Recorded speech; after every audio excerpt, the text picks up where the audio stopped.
जय हिंद, गरीबी हटाओ, देश बचाओ। अब तो इस देश में गरीबी और आने वाली, हमको उसको बचाने के लिए हर पक्ष और विपक्ष को साथ देना ही होगा। जिसने थोड़ी थोड़ी हेल्प करी या ज्यादा हेल्प करी, जैसे कि ग्रेट मोदी सरकार मोदी, जैसे कि प्रियंका वाड्रा, जैसे कि खोड़ा कॉलोनी के भूतपूर्व ललित प्रधान, जैसे कि हमारे हिंदुस्तान के पुलिसकर्मी, आर्मी और भी जवान जैसे कि बीएसएफ हो गए, केंद्रीय रिजर्व पुलिस, इन्होंने लोग बाग का खूब साथ दिया और दे रहे हैं। इन्होंने लॉकडाउन में बड़ी मेहनत करी है पुलिसकर्मियों ने, और इन पे ये भी लाछन लगता हुआ है कि इन्होंने पब्लिक को मारा है और मारा भी है। लेकिन ये कोई भी जानबूझकर, सबसे पहले पुलिस के बारे में बताता हूं, ये पुलिस किसी को जानबूझ के नहीं मारते। जब कोई नेता लोग कहता है ना, ओ भाई ये कैसे जा रहे हैं, इनको मार के समझाओ या कैसे समझाओ, ये नेताओं के प्रेशर में आकर के ये कार्य कर देते हैं। क्योंकि नेता उनके होम मिनिस्टर है, उनके नेता हैं, तो वो अपना प्रेशर दिखाएंगे ही। वो बड़े अफसर से कहते, बड़े अफसर पुलिस वालों को कहते। पुलिस ने हमेशा हेल्प करी है और करते रहेंगे। मैं इनको बारी बारी नमन और सलूट करता हूं। कोई भी उठा के देख लो, पुलिस हमेशा तकरीबन फैसला राजीनामा की कोशिश करती है कि मेरे इलाके में लड़ाई दंगे और झगड़े ना हो। जब किसी को नाजायज तरीके से करता हुआ देखती है तो पुलिस उनको पकड़ के ले आती है। और पक्ष और विपक्ष दोनों ही थाने में होते हैं। नाजायज कराने वाले नेता होते हैं, वो फोन करते हैं, अरे ये मेरा आदमी है, इसको देख लेना या छोड़ देना या इनकी सहायता करना। अगर किसी दूसरे पे एक एलिगेशन लगना होता है तो 4 एलिगेशन लगवाते हैं, 4 केस लगवाते हैं। सबसे बड़ी बात तो ये है, अगर पुलिस ना ही देश को संभालती, ना मजदूरों को संभालती, तो बहुत दंगा फसाद होता। जैसे कि मोदी जी ने कहा था, जो भी राज्य सरकार है वो अपना लिख के दे दे कि किसको लॉकडाउन कहां से कैसे करना है। हर आदमी अपनी समझ से दे दे। सारे चीफ मिनिस्टर सबने दिया और हमारे मोदी जी ने उसी के ऊपर कार्य किया। क्योंकि उनकी वो अपने राज्य सरकार के किसी की नहीं मानते तो कोई उन पर लाछन लगाता। इस बारे मोदी जी ने ही उनकी बातें मानी और उन्हीं को सोच समझ करके लॉकडाउन के हिसाब था। लेकिन जितने भी राज्य सरकार वाले हैं, जितने भी चीफ मिनिस्टर हैं, मोदी ने अपना कार्यभार तो बहुत अच्छी तरीके से संभाला। जैसे कि मोदी जी ने इनको कहा था, वैसे ही इन चीफ मिनिस्टरों को, अपने नेताओं को कहना था कि भाई अपने इलाके में जाओ और मुझे रिपोर्ट दो, वहां पे कौन परेशान है या कौन नहीं है। जैसे कि मजदूर भाई जिस टाइम निकल रहे थे, अगर ये नेता अपना कार्यभार संभालने में सही होते तो अपने इलाके में जाके उन मजदूर भाइयों को ना जाने दिया देते और उनको कहते कोई भी बात है हमें बोलो। लेकिन ये अपने इलाकों में गए नहीं, अपने घरों में घुस के बैठे। ऐसे ऐसे नेता पे किस चीज के फूल बरसाते हैं? अगर हम फूल बरसाएं तो पुलिस के ऊपर बरसाएं, मोदी जी के ऊपर बरसाएं, प्रियंका वाड्रा के ऊपर बरसाएं, जिन्होंने कोई भी कार्य किया हो, अरखोरा कॉलोनी के ललित प्रधान, इन्होंने कुछ तो कार्य किया है, चलो कोशिश तो की है, लेकिन विपक्ष को ये नहीं पता कि हम भी कभी पहले जीते थे। आखिर उनको भी बाहर निकल के आना चाहिए था।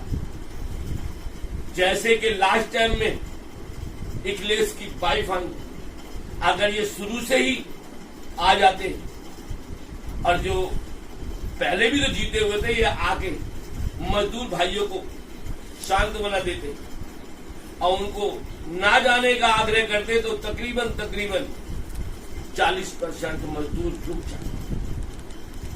आज 90% मजदूर अपने अपने गांव को चला गया है। कुछ ऐसे हैं जो अभी भी जा रहे हैं। अरे इन मजदूरों ने यहाँ पे रह के वोटर आई कार्ड तो बनवाए होंगे, कुछ ना कुछ तो बनवाए होंगे, 10-20 साल से रह रहे हैं, लेकिन इनको भागने पे मजबूर आप नेताओं ने और मकानदारों ने इनके साथ अन्याय किया। जबकि केजरीवाल जी ने एक ही बार कहा था कि इस महीने किराया ना लिया। अगर केजरीवाल जी ये कहते कि जब तक लॉकडाउन है इनसे कोई किराया नहीं लेगा और हम सबको राशन पानी जगह जगह हर नेता अपने यहाँ पे ट्रक लेके जाता उन गरीब मजदूर भाइयों को, और जो गरीब आदमी है उनको राशन मुहैया कराते। ऐसे नहीं कि हमने रोडों पे खाना बांट दिया, वहां खाना बांट दिया, इससे कोई प्रॉब्लम सॉल्व नहीं हुई। आपने तो हमारे मजदूर भाइयों को ऐसे कर दिया जैसे कि कोई भीख मांगा हो, और वक्त से पहले आगे 2-2 घंटे पहले लाइन में लग जाते कि कब खाना आएगा, कब अपने बच्चों को देंगे।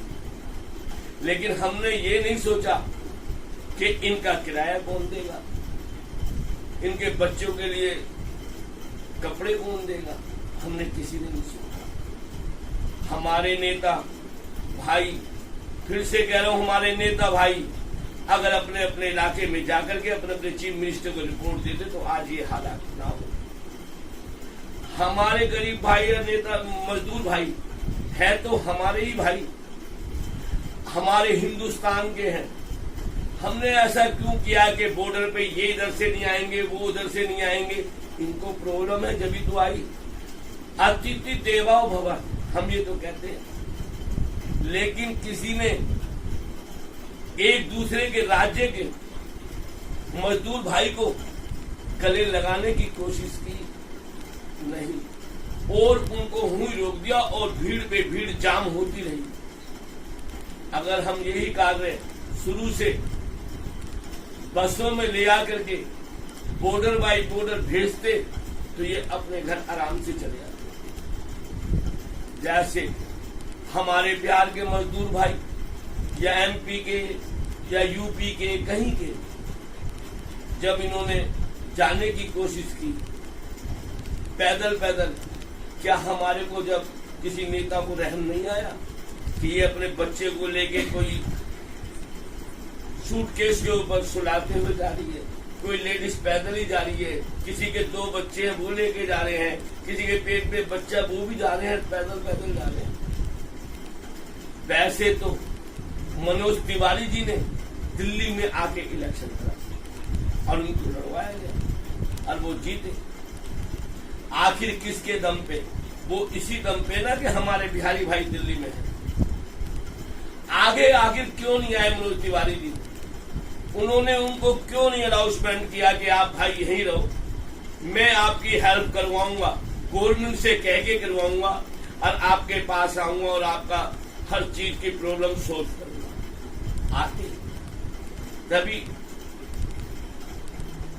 आपको वो अपना देवता मानते, जैसे कि बिहार के अंदर नीतीश जी जो भी मजदूर गया वहां पे खाने के लिए वो वहां पे भी थालियां बजा रहे हैं, लेकिन खाने का कोई मतलब वो दाल चावल और चूड़ा दे रहे हैं। चूड़े रोड पे से या उसमें से स्टेशन पे से ऐसे उठा के ले आ रहे।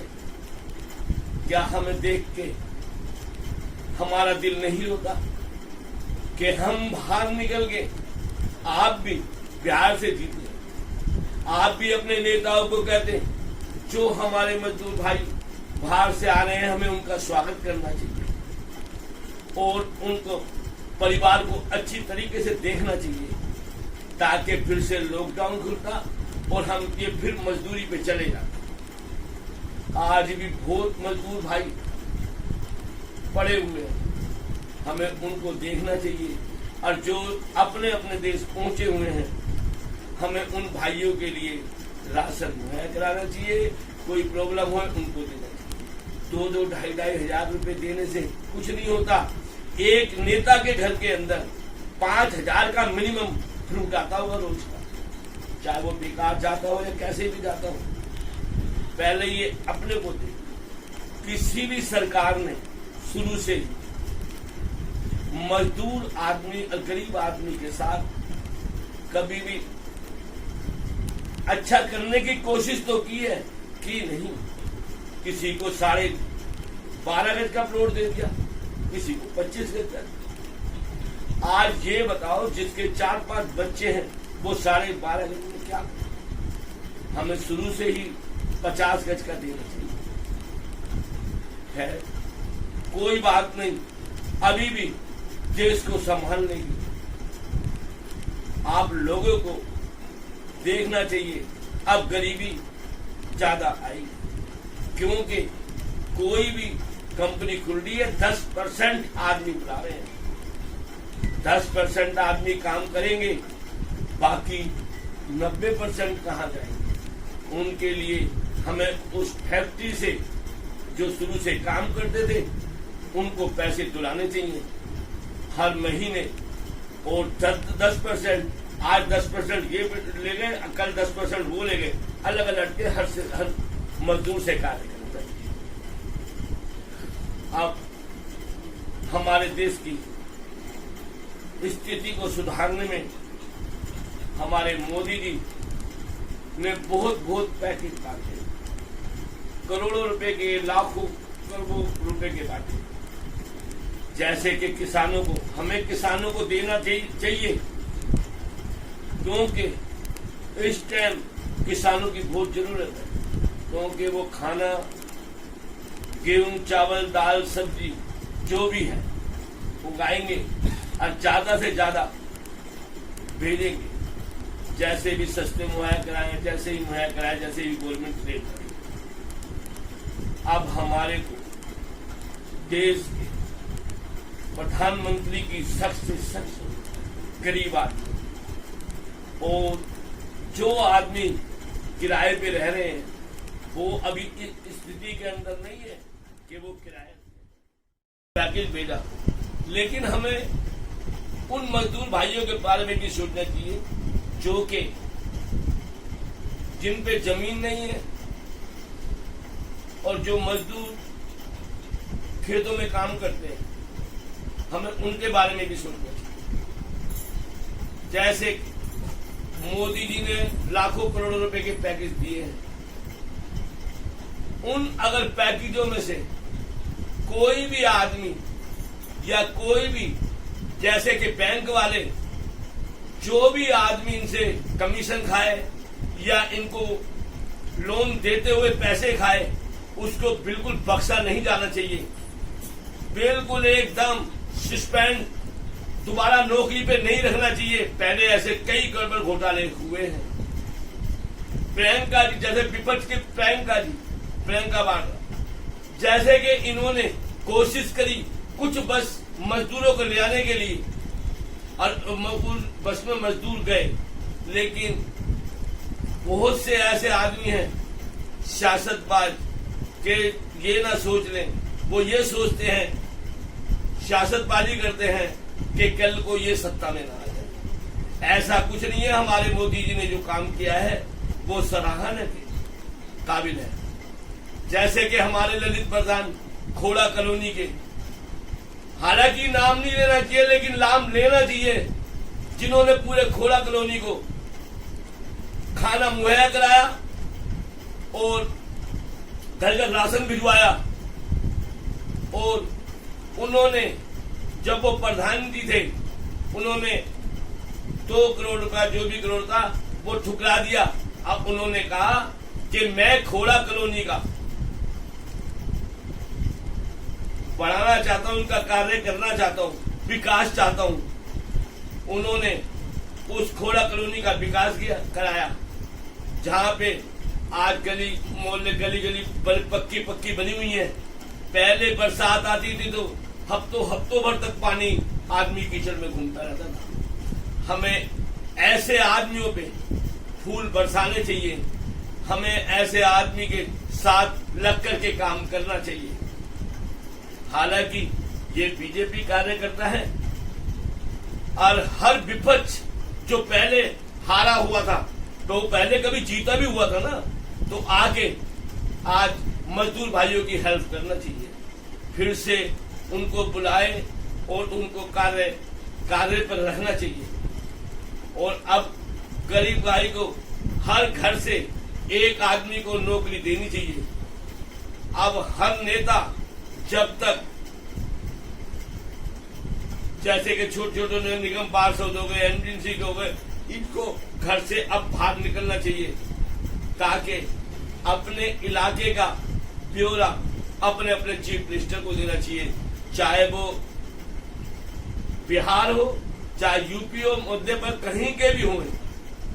हमें हर गरीबों की निकल के हेल्प करनी चाहिए, तभी हमारा देश अच्छी स्थिति के अंदर आएगा।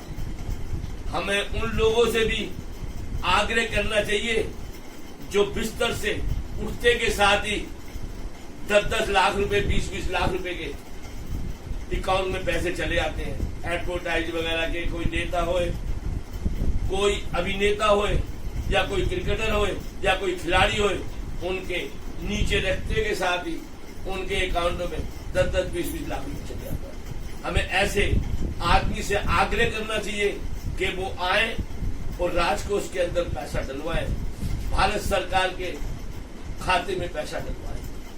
आओ आगे बढ़ो। जय हिंद भैया।